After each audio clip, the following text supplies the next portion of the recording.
Hello friends, prime education पर विवेक sir पे आपका स्वागत है। मैं विवेक तिवारी। आज हम लोग मध्यकालीन इतिहास के अंतर्गत दिल्ली सल्तनत पढ़ेंगे। दिल्ली सल्तनत के अंतर्गत क्या घटनाएं घटी थी उसको जानने का प्रयास करें। दिल्ली सल्तनत के अंतर्गत 1206 से 1526 तक का इतिहास का अध्ययन किया था। कब से कब तक का है? 1206 से 1526 तक का इतिहास का अध्ययन किया जाता है।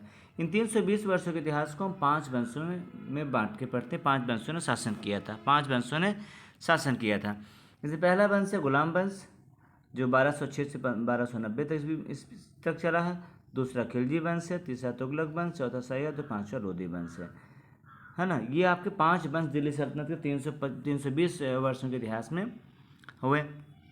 चलिए अब आगे हम देखते हैं कि पहला वंश गुलाम वंश है। गुलाम वंश, इस वंश को गुलाम वंश या दास वंश इसीलिए कहते हैं क्योंकि इस वंश का संस्थापक कुतुबुद्दीन ऐबक मोहम्मद गोरी का गुलाम था। किसका गुलाम था? मोहम्मद गोरी का। ठीक है, कौन स्थापना किया इस वंश का? इस वंश का स्थापना किया कुतुबुद्दीन ऐबक ने। इसीलिए इस वंश को दास वंश या गुलाम वंश के नाम से भी जाना जाता है। कुछ विद्वान इसे मामूलक वंश का नाम भी देते हैं, जिसका अर्थ है स्वतंत्र माता पिता की गुलाम संतान। स्वतंत्र माता पिता की गुलाम संतान। आपकी जानकारी में होना चाहिए कि दास वंश, गुलाम वंश या मामूलक वंश, गुलाम वंश सब एक ही नाम है, जो 1206 से 1290 ईस्वी के बीच चला है। इसकी स्थापना मोहम्मद गोरी का गुलाम कुतुबुद्दीन ऐबक ने किया था। ठीक है, कुतुबुद्दीन ऐबक, इनके बाद गुलाम कुतुबुद्दीन ऐबक, आराम शाह, इल्तुतमिश, ये जितने आपको दिख रहे हैं ये सब गुलाम वंश के शासक कौन हैं? ये गुलाम वंश के। कुल मिलाकर 11 शासक गुलाम वंश में चले हैं, जो कि 1206 से लेकर के 1290 के बीच में पूरे चले हैं ना। 1290 लास्ट में, 1206 से लेकर के। ठीक, आइए देखते हैं इसमें नेक्स्ट। कुतुबुद्दीन ऐबक। कुतुबुद्दीन ऐबक 1206 से 1210 ईस्वी के बीच शासनकाल रहा, महज 4 वर्षों का शासनकाल। कुतुबुद्दीन ऐबक दिल्ली सल्तनत का पहला सुल्तान था। इसी को ही दिल्ली गुलाम वंश का संस्थापक कहा जाता है। कुतुबुद्दीन ऐबक मोहम्मद गोरी का गुलाम था। जब मोहम्मद गोरी ने भारत में लूटपाट करके वापस अफगान गया, उसने भारत में अपने दासों की नियुक्ति किया जो भारत में उसके नाम शासन करें। राज्यारोहण। मोहम्मद गोरी की मृत्यु के बाद 25 जून 1206 ईस्वी को कुतुबुद्दीन ऐबक का राज्यारोहण लाहौर में हुआ। उसने लाहौर को ही अपनी राजधानी बनाया। उसने क्या बनाया? लाहौर को ही अपनी राजधानी बताया। इसका राज्याभिषेक भी लाहौर में हुआ। जब यह स्वतंत्र शासक बना तब यह दासता से मुक्त नहीं था। जब शासक बनता तो गोरी के दास के रूप में ही था, तब वो दासता से मुक्त नहीं, इसलिए इसने सुल्तान की उपाधि धारण नहीं की, बल्कि मलिक और सिपह सलार की उपाधियों के साथ शासन किया। तो दिल्ली का वो शासन जिसने सुल्तान की उपाधि धारण नहीं की वो कुतुबुद्दीन ऐबक है। इसने किस उपाधि शासन किया? मलिक और सिपह सलार के उपाधियों के साथ शासन किया। नेक्स्ट चलते हैं। कुतुबुद्दीन ऐबक की कुछ उपाधियां, इसे लाखता, लाख बख्श, हातिम ताई, कुरान खान कहा जाता है कि लाखों का दान करने की वजह से लाख बख्श कहा जाता था, और पूरी कुरान से कंठस्थ होने के नाते इसे कुरान खान के नाम से कहा जाना जाता था। इसके दरबारी विद्वान हसन निजामी और है ना महत्वपूर्ण है फ़क्र मुताविर। नेक्स्ट चलते हैं। कुतुबुद्दीन ऐबक। कुतुबुद्दीन ऐबक अगला है। कुतुब मीनार का नाम सूफी संत ख्वाजा मोइनुद्दीन बख्तियार काकी के नाम पर रखा था। कुतुबुद्दीन ने क्या? कुतुब मीनार का नाम किसके नाम पर? ख्वाजा कुतुबुद्दीन बख्तियार काकी के नाम पर। इसकी आधारशिला कुतुबुद्दीन ऐबक द्वारा रखी गई, जबकि इसे पूरा कौन कराया? इल्तुतमिश ने। अगर आपसे पूछा जाए कुतुबुद्दीन ऐबक ने क्या किया? कुतुब मीनार जो है, कुतुब मीनार की आधारशिला रखी, लेकिन इससे निर्माण पूरा कौन करवाया? इसका निर्माण पूरा करवाया इल्तुतमिश ने। कुतुब मीनार की 2 मंजिलों का निर्माण कुतुबुद्दीन ऐबक ने करवाया, जबकि शेष 3 मंजिलों का निर्माण कौन कराया? इल्तुतमिश ने कराया। और इस मीनार के शीर्ष पर बिजली गिर जाने के कारण इसके शीर्ष का पुनर्निर्माण कौन कराया? फिरोज शाह तुगलक ने करवाया। नेक्स्ट चलते हैं। कुतुबुद्दीन ऐबक द्वारा निर्मित, देखिए ये है कुबतुल इस्लाम मस्जिद दिल्ली, और ये 2.5 दिन का झोपड़ा राजस्थान में है, अजमेर में। नेक्स्ट चलते हैं। कुतुबुद्दीन ऐबक 1210 ईस्वी में, कुतुबुद्दीन ऐबक की मृत्यु जो है 1210 में चौगान का खेल खेलते समय घोड़े से गिर जाने के कारण कुतुबुद्दीन की मृत्यु होती। पूछा जाता है चौगान का खेल खेलते समय घोड़े से गिरकर किस दिल्ली सल्तनत के शासक की मृत्यु हुई थी? 1210 ईस्वी में। 1206 से 1210 शासनकाल रहा और इसकी मृत्यु हो जाती है।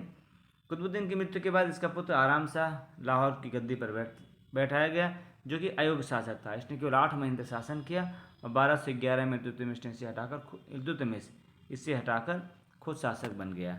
नेक्स्ट चलते हैं। अब इल्तुतमिश शासक बनने के बाद या गद्दी से हटाने के बाद इल्तुतमिश अगला शासक बना।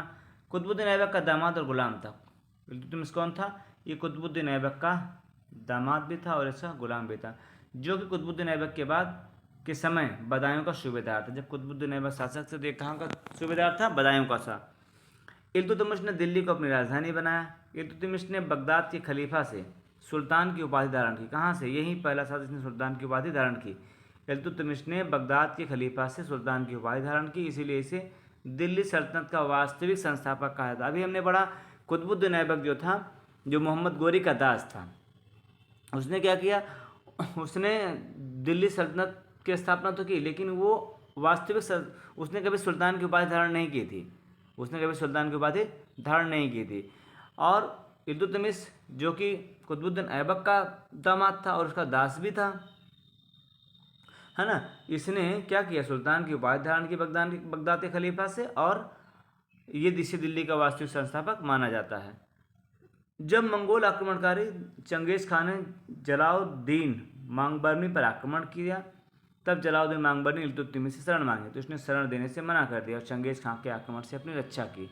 अगर ये मदद का आश्वासन देता या मदद करता, शरण देता, तो चंगेज खान आक्रमण इसकी तरफ करता। तो क्या किया इसने?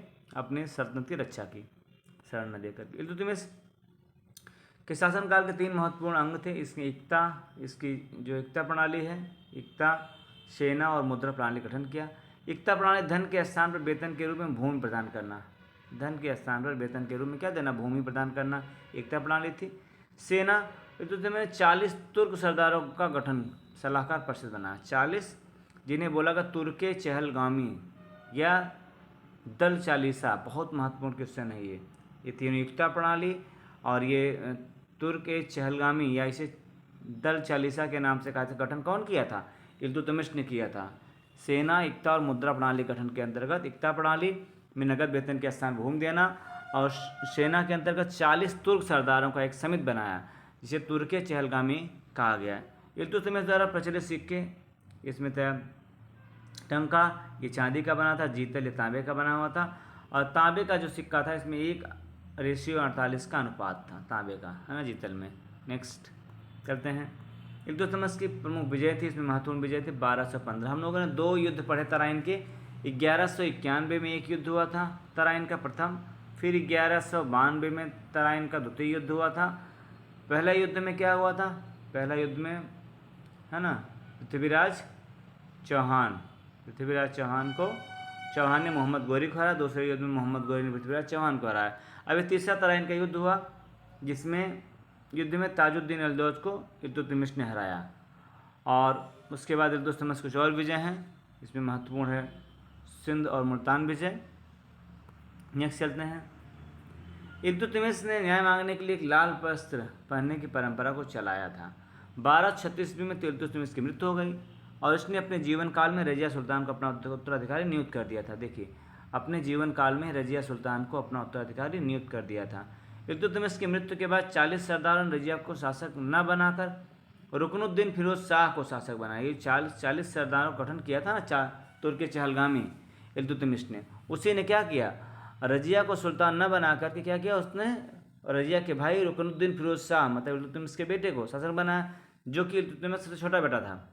रजिया ने न्याय के लिए लाल वस्त्र पहनकर जुम्मे के दिन जनता के आगे पहुंची, न्याय की मांग की, तो जनता ने हस्तक्षेप के बाद शासिका बनी। ये जा करके जनता के बीच जो लाल वस्त्र पहनने की परंपरा इल्तुतमिश ने बनाई थी कि अगर किसी को न्याय चाहिए तो लाल वस्त्र पहने, तो उसकी बनाई परंपरा की इल्तुतमिश ने मुझे नामित किया था सुल्तान के रूप में, और हमें सुल्तान न देकर 40 तुर्क चहलगामी ने क्या किया?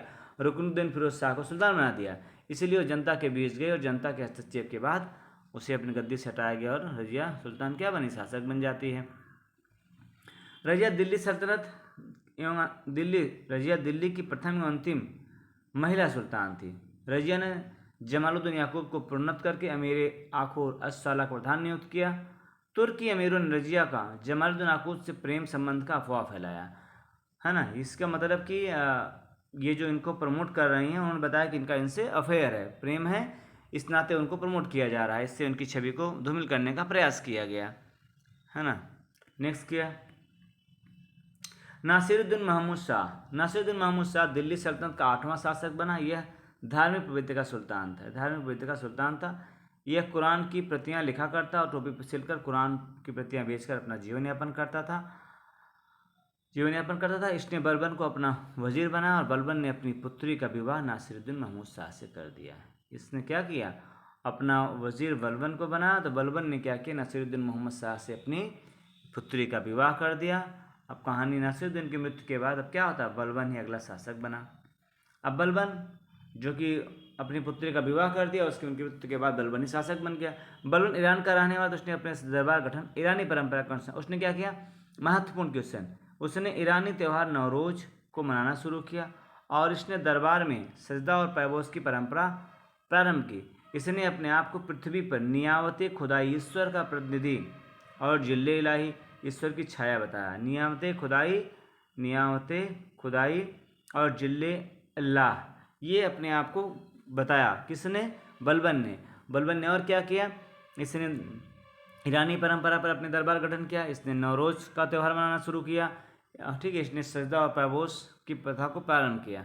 इसने लक्त और रौह की नीति, बहुत महत्वपूर्ण, कम से कम 50 से अधिक बार पूछा गया प्रश्न, किसने लक्त और रौह की नीति अपनाई, अर्थात आक्रमण की नीति को अपनाई। ये कौन था, बलबन ने चालीसा, जो दल चालीसा, जिसे तुर्के चहलगामी कहते हैं, जिसका गठन इल्तुतमिश ने किया था, वही इल्तुतमिश जिसने उसका गठन किया था, और उन्हीं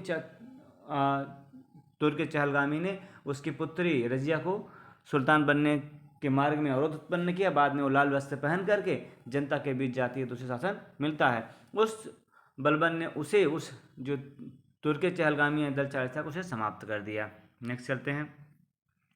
बलबन के बाद शासक कैकुबार बना, जो कि एक अयोग्य शासक था। इसके बाद गुलाम वंश का अंतिम शासक क्यूमर्स बना, जिसकी हत्या जलालुद्दीन खिलजी ने 1290 ईस्वी में कर दी। जलालुद्दीन खिलजी ने इसकी हत्या कर दी। ये मतलब गुलाम वंश का अंतिम शासक था, इसकी है ना, गुलाम वंश का अंतिम शासक था, जिसकी हत्या कौन कर दिया, जलालुद्दीन खिलजी ने हत्या करके 1290 में एक नए वंश जिसका नाम था खिलजी वंश की स्थापना की। खिलजी वंश चलता है 1290 से लेकर के 1320 तक का, ये इसका कार्यक्रम होता है। किसका, ये गुलाम वंश के बाद हम लोग पढ़ेंगे अगले में खिलजी वंश।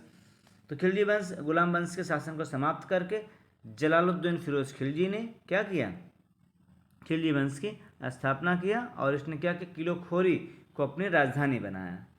लेकिन बाद में क्या होता है, इसकी हत्या भी 1296 ईस्वी में इसी के दामाद और भतीजा अलाउद्दीन खिलजी ने प्रयागराज से कड़ा मानिकपुर में करके अलाउद्दीन खिलजी दिल्ली का सुल्तान बन बैठा। आगे हम पढ़ेंगे इसमें और चीज़ों के, तब तक के लिए आप संक्षिप्त वीडियो है इसका अवलोकन करें। धन्यवाद, मिलते हैं किसी नेक्स्ट वीडियो में।